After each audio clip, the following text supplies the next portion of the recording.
তিশা, চল আমরা পালাই যাই। আজকে আর কেউ আটকাইতে পারবে না। আজ তো অনেক দেরি করে ফেলাইছো হায়দার। দেখ, আমি অনেক টাকা নিয়ে আসছি, এখন আর কোনো সমস্যা হবে না। তোর বাবারে ডাক না, তোর বাবার চাইতে অনেক বেশি টাকা আছে আমার কাছে। দেখ না, এই দেখ অনেক টাকা আছে আমার কাছে। আরো লাগবে? আরো আছে, আরো আছে। কত টাকা লাগবে বল না, কত টাকা লাগবে?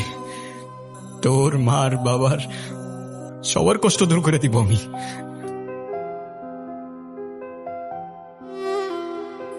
মানুষ বলে টাকাই নাকি সবচেয়ে বড় সুখ, সব তারই ক্ষমতা।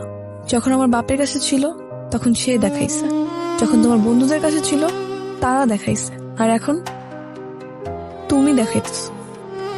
মাঝখান থেকে তোমার বাবা মা আর আমার কথাটা একবারও চিন্তা করলা না। তবে আমি তোমার বিশ্বাস ভাঙি নাই, আমি তোমার তো হইতে পারি নাই, কিন্তু আমি অন্য কারোরও হই নাই হায়দার।